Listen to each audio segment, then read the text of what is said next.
Hey guys, so this is the second part of the first section of chapter 10, still 10.1. This one's talking about parallel lines and transversals, so we'll just start with a quick definition for that.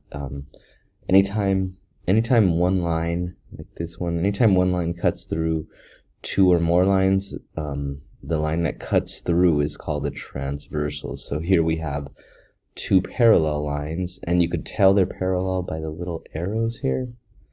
We have two parallel lines cut by a transversal, and anytime you have two lines cut by a transversal, you will have these 8 angles formed, and they all have special relationships. So I'm not going to read through this whole thing, but just really quickly I'll just kind of mention if you have words like interior. Anytime you hear the word interior, it's definitely talking about something between or inside the two lines. Again, anytime you hear the word interior, it's definitely talking about something that's inside these two lines.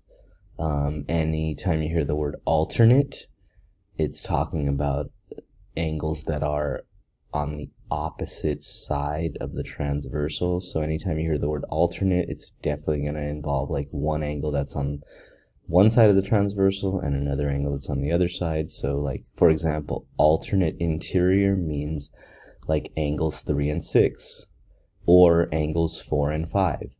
And anytime you hear the word exterior, it's talking about some angles that are outside of the two lines. Those are just kind of general. It doesn't necessarily specifically tell you unless it says, like I said, alternate interior. Alternate exterior would be like angle 7 and angle 2, or angle 1 and angle 8.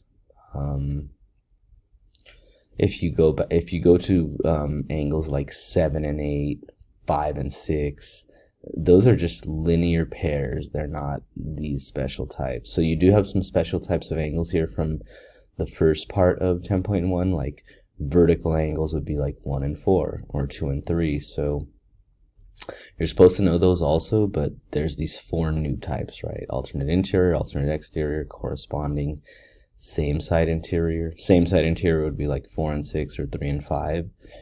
Corresponding are the ones that the word doesn't really tell you much about it, but they correspond in that like 8 and 4 are corresponding, or angle 6 and angle 2 are corresponding. So like, for example, angle 8 and 4, the reason they're corresponding is because they're both on the right side of the transversal, and they're both below the other two lines, so they correspond in some way.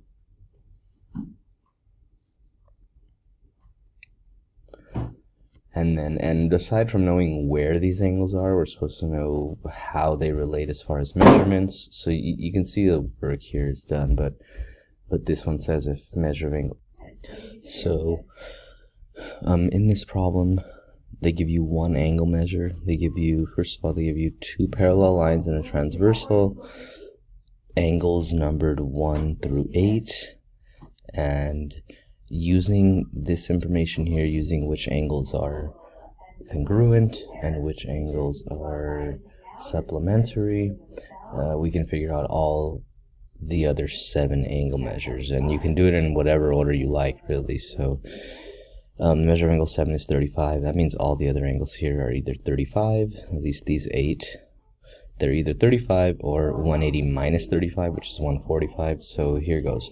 Measure angle 7 is 35. That means I can go straight to 6 being 35 because vertical angles are always congruent.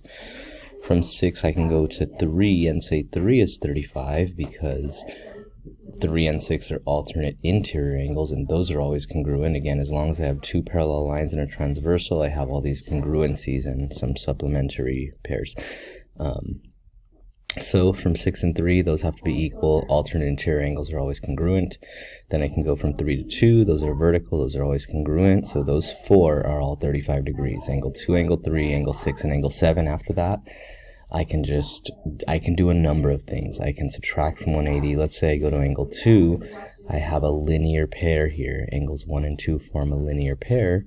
So they add up to 180. So 180 minus 35 is 145. Angle 1 is 145.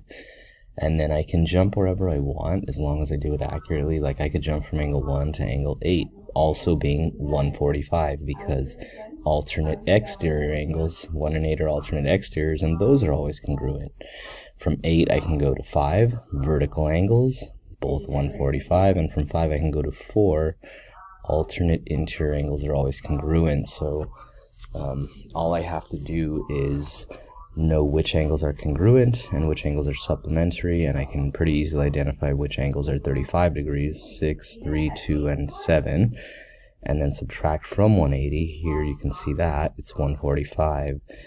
Angle 8 is 145, angle 5, and angle 4, and angle 1.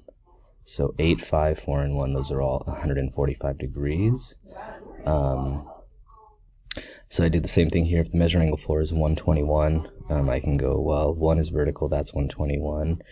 5 is alternate interior, that's 121. And then 8 is vertical with a 5, so that's got to be 121. Then I can subtract 121 from 180 and get 59. Here, this is a linear pair. Once I know 7 is 59, 6 is vertical with it, that's 59. 3 is alternate interior with 6, so 3 is also 59. And then 2 is vertical to 3, so 2 is also 59. So I could just follow some sequence of logic to get all my angle measures here. Same thing for number 3, so I'll just kind of let that one be. Same thing for B here also. As long as I know one of these angles, I can use all the other relationships to figure out the rest. And then these 4 here. These 4 are a little more challenging because they aren't just numbers, they're variables. But like right here, I can see this angle is 9x plus 13, and this one is 10x plus 5, and I can use that to get all the angle measures. I just have to know if they're equal or if they add up to 180. So basically this is what I have to know. I have to know what kind of angles these are. And once I know what kind they are, I know whether they're equal or add up to 180. These two angles are corresponding. If you look back at the first page, corresponding angles are always equal. So I can say 9x plus 13 equals 10x plus 5.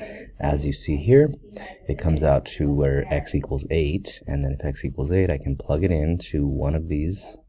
Doesn't matter which one, they're equal. So I plug 9x plus 13, I plug in 8x, I plug in an 8 for x, and calculate. The angle's 85 degrees. Once I know this one's 85 degrees, I can do the same exact thing I did in the other problem. So again, 85 here, which means these are corresponding, which are always equal. This one's 85, or should I say this angle here. These are vertical, so this one's 85. And back up to this one if this one's 85, so is this one because they're vertical, and everything kind of matches up. The alternate interior angles end up being equal.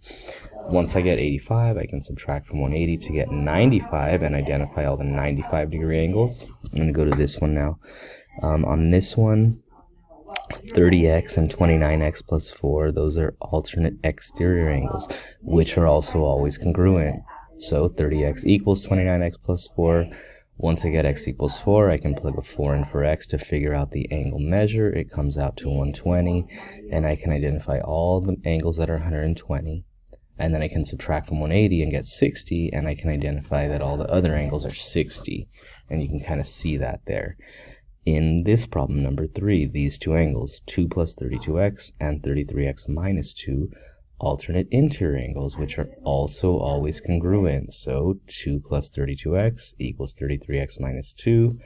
Solve for x, substitute, get the angle measure, identify all the angle measures that are 130, then subtract from 180 to get 50 and identify all the 50 degree angles.